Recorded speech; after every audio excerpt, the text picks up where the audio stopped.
Beautiful people, our T-Pain, our Tinubu man, the Agbado master, has taken off again.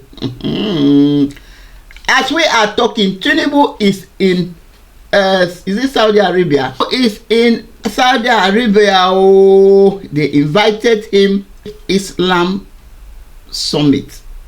Tinubu is in Saudi Arabia. You know, he was invited there for this Arabic summit.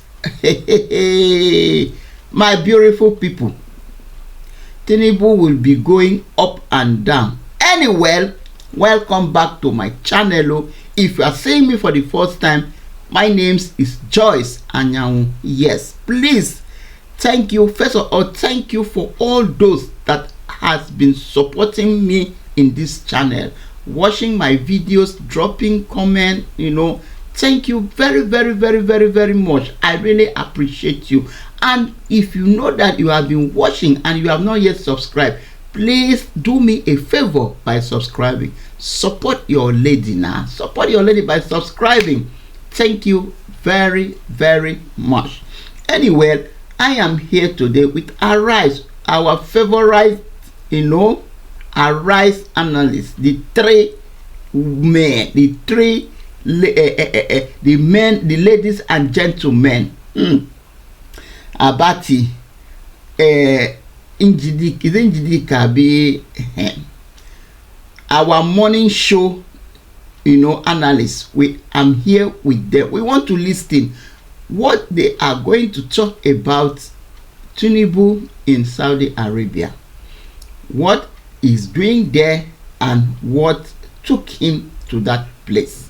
So guys, let's listen, and I will come back and, you know, we talk about it. Saudi Arabia to attend the Joint Arab Islamic Summit. The president departed the country on Sunday at the invitation of King Salman and Crown Prince Mohammed bin Salman. In a statement by the special advisor to the president on information and strategy, Bayo Onanuga, the meeting is expected to address a number of critical regional issues with particular emphasis on the ongoing Israel-Palestinian conflict. The statement reads in part: during the summit, President Tinubu is expected to address the ongoing Israel-Palestinian conflict, emphasizing Nigeria's strong call for an immediate ceasefire and the urgent need for a peaceful resolution. Nigeria will also advocate for renewed efforts to revive the two-state solution as a pathway to lasting peace in the region. All right, let's take some reactions, because Nigerians, I think this is an issue that has been in the front burner for a while now, even during the military era. Dr. Abati, correct me if I am wrong, and it's one of the reasons why the de facto vice president of General Babangida, is it Ubuti Ukiwe, he had actually stepped down because of this particular issue, whether or not Nigeria is a secular state. Now, this is a fine. He wrote, Nigeria is a secular state. At least the Constitution says so. Nigeria is not in the Middle East. So why exactly was invitation extended to Mr. President? If the situation was reversed, I can bet everything that our brethren from the other side will not take it lightly. Well, I believe Angela, you know, this is a balanced tweet here. Angela wrote, Nigeria with a compelling Muslim demography must be at the summit. Again, being a member of the OIC, her presence is not only desirous but desirable. I congratulate President Tinubu for his state arrival and wish Nigeria, Palestine, and Muslim world a fruitful deliberation.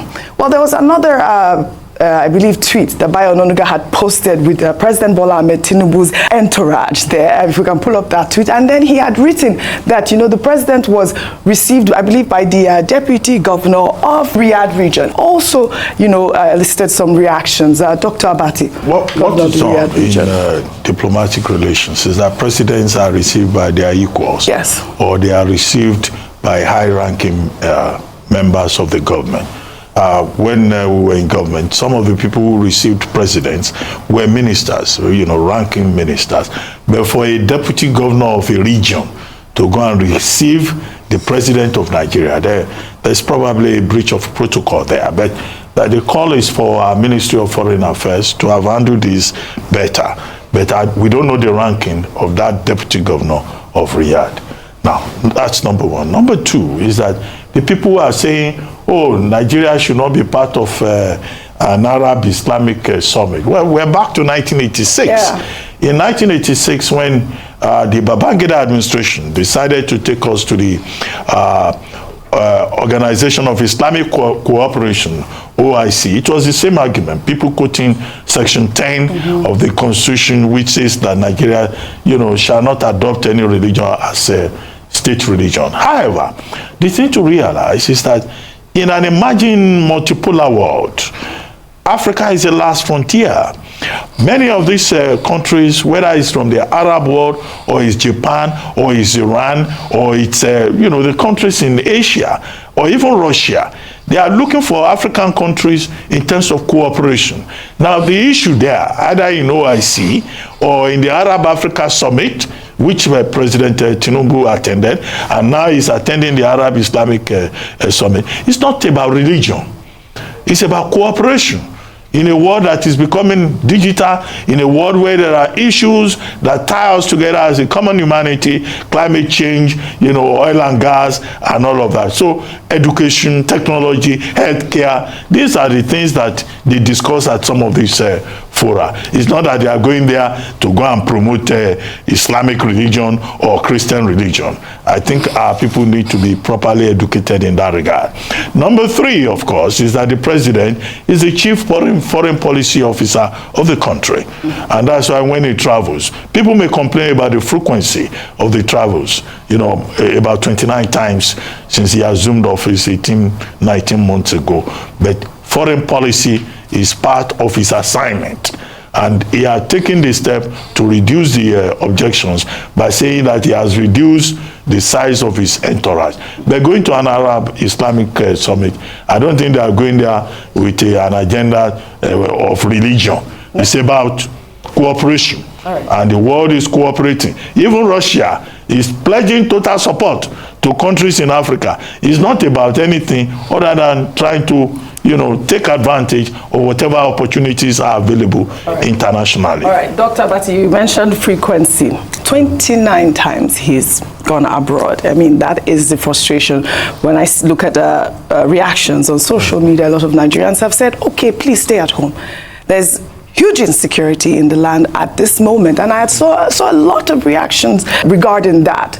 If I come to you, Rufai, in the meantime, a counter-insurgency publication, Zagazola Makama, focused on the Lake Chad region, reported over the weekend that members of a new terrorist group, Lakurama, are offering financial incentives to recruit young people in Sokoto State. According to the publication, the new group is offering as much as 1 million naira to young men in exchange for their allegiance. Makama quoted sources saying that the financial initiatives are part of an aggressive recruitment campaign aimed at attracting followers to their cause. The group are reported to adhere to extremist ideologies similar to the beliefs of Boko Haram.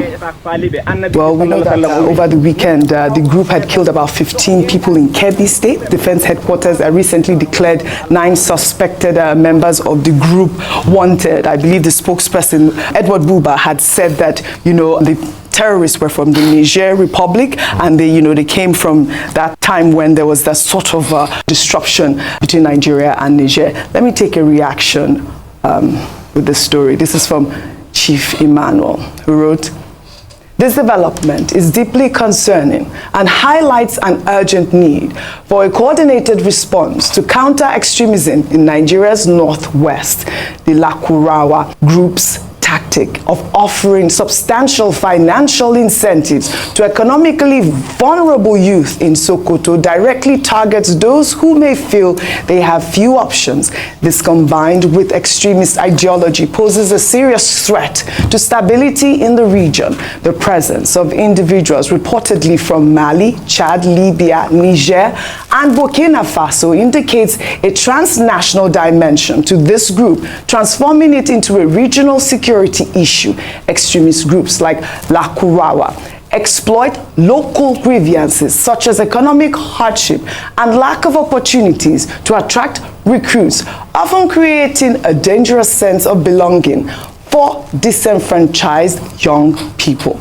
Relevant agencies like the Nigerian Army, Nigerian Police Force, the Department of State Services must increase surveillance and intelligent efforts to monitor and counter this threat. Additionally, agencies focused on economic development, such as Nigerian Youth Investment Fund, can collaborate to offer alternative pathways through job creation, education, and skill development programs. This joint approach, combining security with socio-economic intervention, can help protect communities from exploitation by extremist groups. I thought that was such an important message from that Twitter user, especially the last part where he talked about, the collaboration of trying to have this sort of,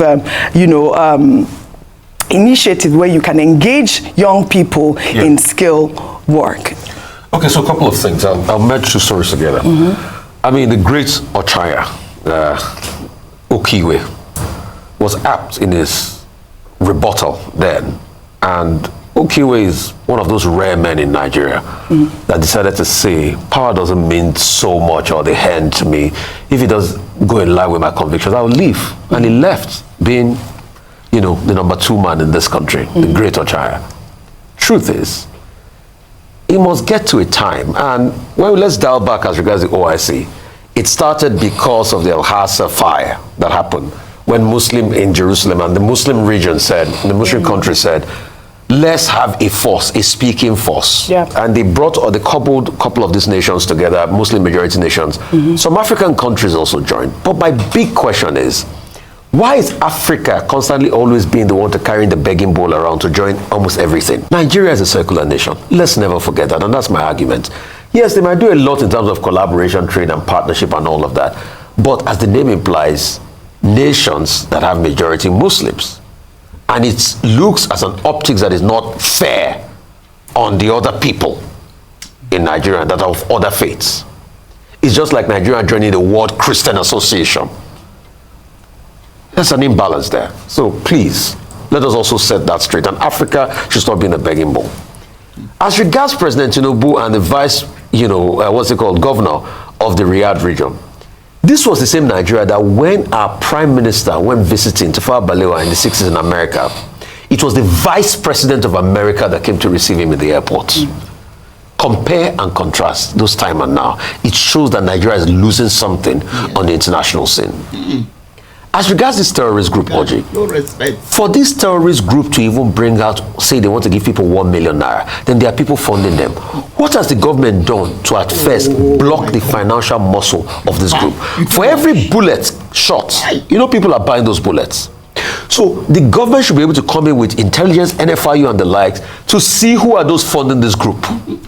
Secondly, use intelligence and drones and everything to swoop in on them. Absolutely. Thirdly, the economic condition. After the Metisani riots, it was said that if we don't fix the economic condition of the north and some other areas, then we're going to have long-lasting problems. Those problems have come home to roost now. Hernando de Soto famously wrote about the Ministry of Capital. It was Hernando de Soto's suggestion that helped end most of the war in his native Peru. He said, give property rights and give economic empowerment to the people of a certain area, and the role of insurgent group will stop. Because these people too, we have foot soldiers in those communities because of the economic empowerment. Absolutely. So how can we turn that around? The last tweet has talked about things like empowerment schemes in those areas. Yes. So let's work on this, but most importantly, let's find the money. When a revelation was made in Dubai, I regard people that were funding some terrorist group in Nigeria, till today, those people have not been brought to book. So we must be able to stop the money trail so that groups like this do not become a problem, because it's fast becoming a problem, and this situation is morphing and morphing. I mean, for me, Vimba, is the brazen disregard for our security forces. These people are out there in broad daylight. I tried to send the video to our, correspondent in the north, and they said they were not speaking Hausa, they were speaking Fufude. And it's quite rare to see people just out there. What is the location? Why is it possible for them to be able to do this? Before I start, come to you in the meantime, the Sokoto State Police Command has confirmed the arrest and jailing of a woman, Hamdiya Sidi, was accused of embarrassing the state governor, Ahmad Aliyu, on social media. CD was said to have condemned insecurity in the state and demanded action against bandits and incessant killings in a video posted on social media. Being burnt to the ground, CD was reported to have been secretly arraigned without access to a lawyer or family members last week, and is being persecuted for inciting unrest in the state. Bye. This is so heartbreaking because Sokoto State should be using these resources to counter the insurgency that has emerged in their state. Now, I was reading a report that was released by Vanguard, and Vanguard says that this Lukarawa terrorist group is not new. They say that the Sokoto State DSS has been aware of them since 2018. What was done with that information? Only God knows. But now you see people who are coming out to social media to try and create some sort of awareness, and then this is how you treat them. But I want to dial back very quickly. I know Dr. Abati made a very valid point about the fact that the president is our chief foreign policy officer. Now, it's concerning to see that at the moment our foreign policy seems to be, is addressing the Middle East crisis. However, when you look at groups like Lukarawa specifically, and the fact that they're coming from Niger, Burkina Faso, Mali, these are countries that are former ECOWAS members that Nigeria has had a spat with. So it's concerning because it feels like we should be addressing regional issues. Our foreign policy right now should be prioritizing our relationships with our neighbors, where these groups are now infiltrating from and emerging. Now, the next big concern with regards to this terrorist group and this insecurity currently in Sokoto State is that when you read about this group, OG, they're focusing more on indoctrinating young people than actually creating violence. So besides the cash reward that you mentioned, or rather the cash incentive that you mentioned, what they're doing is they're focusing on trying to brainwash young people. They're saying that you should not, you're not allowed to carry a beard. They're saying that you're not allowed to listen to music, and if you're caught doing those things, then you are punished severely in those various local government areas.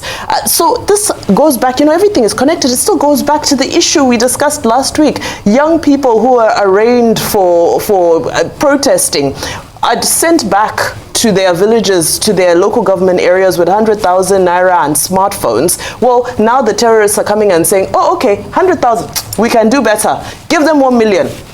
We haven't solved any problems.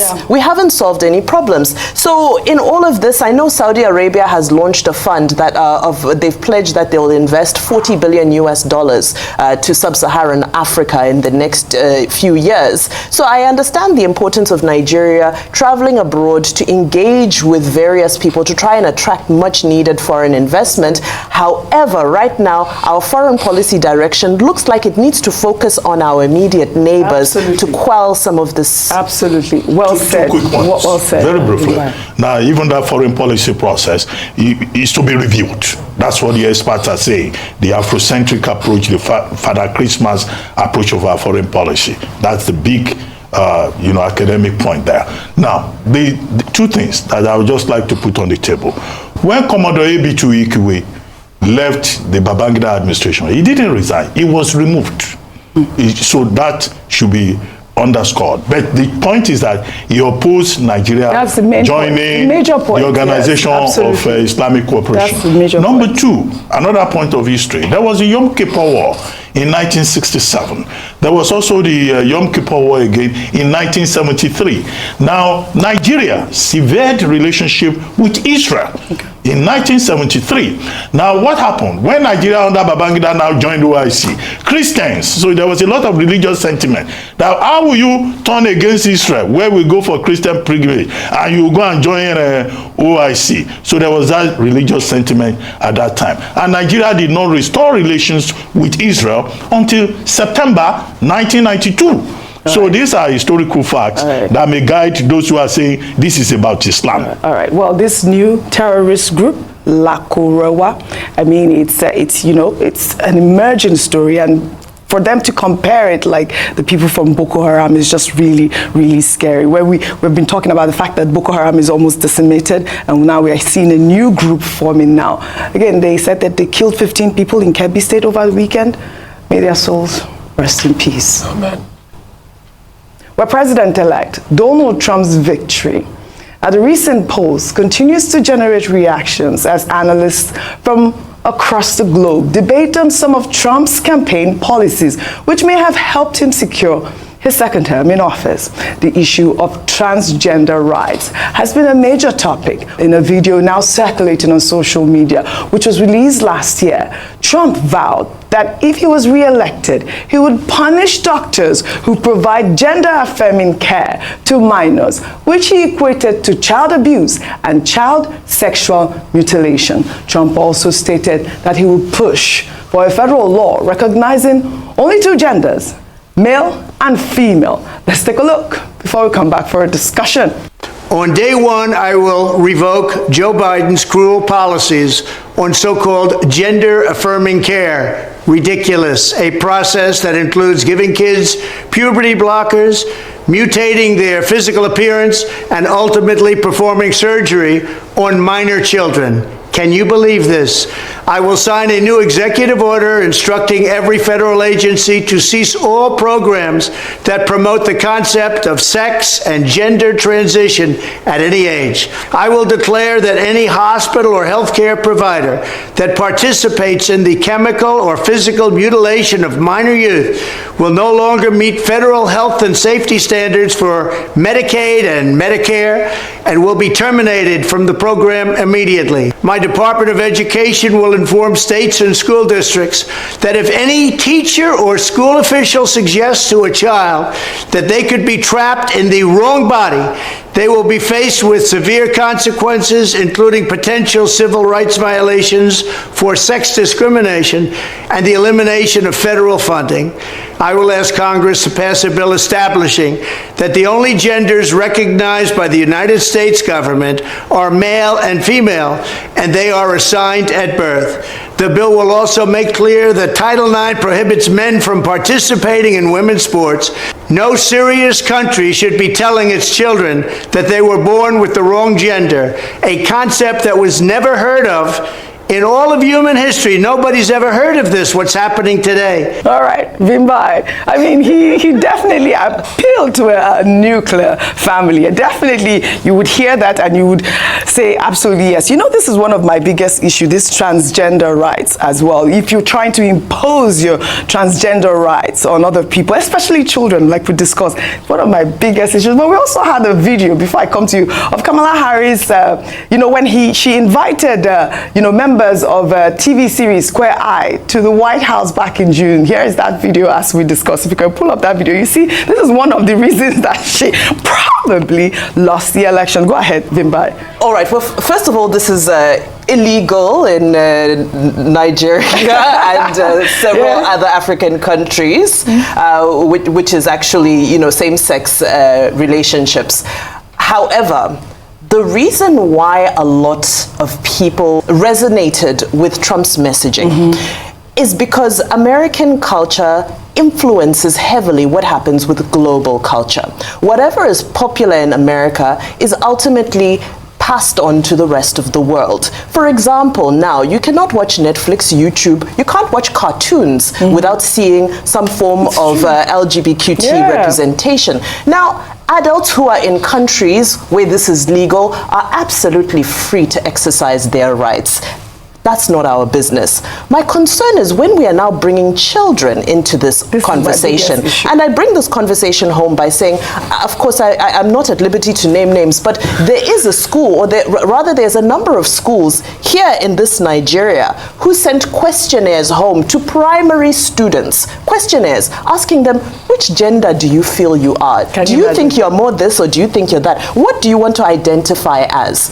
This is how the culture filters into our countries, not to mention the other agreements, which is sometimes when there are trade agreements and so forth, these rights are snuck into various sections. So, you know what Donald Trump is saying is what generally most Africans believe in. However, children should be allowed to be children. Absolutely. They don't need to be sexualized. They don't need to be indoctrinated. Let's allow children to just be young, sweet, innocent, and just Dr. Masi, I liked his last soundbite there where he said that, you know, we've never seen this trend before. In all of history, we've never seen this trend before. Well, Donald Trump, quick point. He's hard right wing, you know, even if I don't know whether he can quote a passage from the Bible, so he will have to appeal to his base. He campaigned on the basis of conservative ideas. Even his chief of staff is an Episcopalian. That's Susie Wiles. So don't be surprised that he says we would take another look at Medicare. We issue an executive order on transgender and similar things.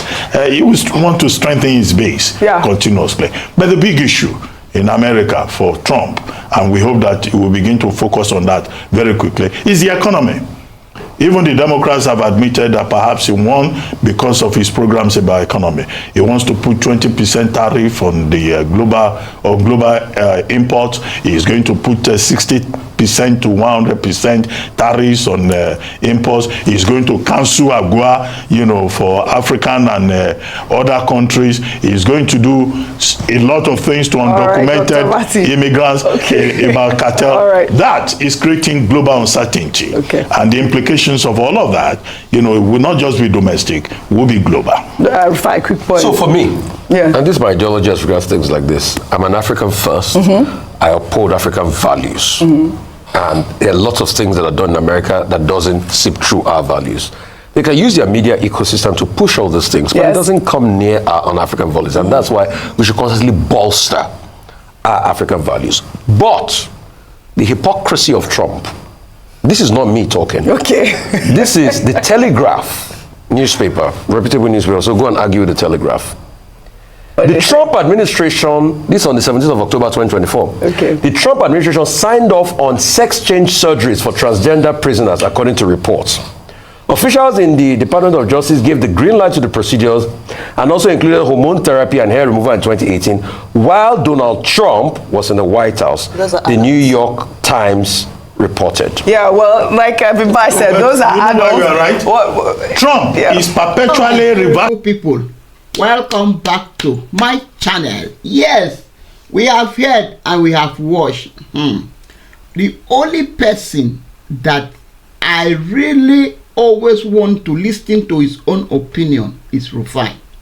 Rufai always hit it the way it is. Rufai always say it the way it is, the way I feel. For example, Tinubu is running to all the Smith, Islamic Smith. This Smith, he will go. That he will go. Anywhere they invite him, he will go. Without dignity. And Rufai make a statement that we Nigerians should not be using plate, you know, to be begging on where to go. Even though the people that are supposed to come and receive them are not the rightful people, but they will still be running to other people's country. They don't even, sometimes I even feel that maybe they are the one that just call them and say, please, I want to come to that event, or I want to come to that, what is happening. You need to invite me, because this is getting out of hands. How can our own president be going to everywhere they invite him? Every place they invite me is there. Even though the things are not important, we have important issues in Nigeria. Right now, they have another group of terrorists. They have created another group of terrorists in Nigeria. Boko Haram, I don't know. And now they are even recruiting young boys, young people to come and join them, that they will give them 1 million naira. The way Nigeria economy is so hard, people are so, you know, the suffering everywhere. Trust me, my beautiful Nigerian people, thousands, millions of youth, they will want to recruit in that evil group. because of 1 million. You know how much is 1 million right now? If it's the way things, people are even looking for common 500 naira to even buy pure water, be mineral. Then somebody promise you that, come, I will give you 1 million. Do you know how many young people want to jump into that offer? Nigeria, we are in trouble. If this new group, and if I make a statement that I really, you know, it catch my attention, that these people, where will they get 1 million if not the government officials that are sponsoring them? I made a video before this video in you know, when Shegun of Channels TV was interviewing Mr. Bukati. You know, I made it that before these people, this group that they just created, I know that there must be somebody behind them that is beating the drum that they are dancing. Now in Arise, they have said it, that they are offering 1 million naira for people to come and join them. And we have seen the pictures of those people. Where will they get 1 million? If not the government official are sponsoring them, if not the government official are pushing them. And this group has been there, they say, since 2018. They have been lamenting. What did they do? They did not do anything. They did not say anything. They allowed the group. Now they have spread it. They have spread the whole community, the whole state. And according to the report, they are even buying people. During the weekend, they say they buy about 15 people. People are so afraid of their life. Doesn't mean this is not in part of Nigeria. This is how they will be living in fear. Boko Haram is doing their own. Now another group again. What kind of a violent people are these, for goodness sake? And now they are telling us that these people are coming from another country. They are not Nigerians. Then you people have to block the border. They say the border is very big. It's very broad. Then make something, do something to secure that border so that they will not be coming in anymore. All this money that Mr. Tinubu is using to travel, doing one thing or the other, because it's Nigerian money that is using to travel all this travel. You know, you will not tell me that he now is going to Saudi Arabia. Is Saudi Arabia that will buy ticket for him? No. Or is it Saudi Arabia that will pay for your accommodation? I don't know, my people. People should correct me in the comment section because I don't know. You know, so all this money that this man is using to travel doing what? You go to, okay, look at where it is, where we saw Tinubu now. Very beautiful place, very beautiful. And Tinubu cannot come back and say, hey, I went to Saudi Arabia, that place is so beautiful, let me try to fix my own country. Let me try to fix my own country. Tinubu will not do that. He just want to be enjoying luxury. Enjoying luxury life, going up and down. Look at now, these ones they have started. This Boko Haram started. Now Boko Haram become a thorn in our flesh. Now this ones has started again. Anyway, my beautiful people, Rufai has said everything. You know, me, I like Rufai the way he used to say it. He will just tell you the way it is. You know, Nigeria should not be using plate, begging for invitation, begging, come, they will come. And even though they are putting them down, they don't put them into that high esteem, but they are still going. Because of what? Because I don't know. I don't just understand. Nothing is changing in Nigeria. Every day Nigeria will be hearing bad news, you know. Anyway, talk of Trump. If Trump can change all those transgender, you know, if he can change it, and it's good for us and good for everyone, because a lot of things that is happening in this world, people are imitating it from that America. You know, when Trump entered the first 4 years, he did not do well. So if he enter now and he believes that he's going to do well, he's going to change all those things that he just mentioned, well, good for them. You know, but my own focus is our own country. Our own country should be good. We should see one thing that we will sit down and say, oh, Papa God, thank you, this thing has changed.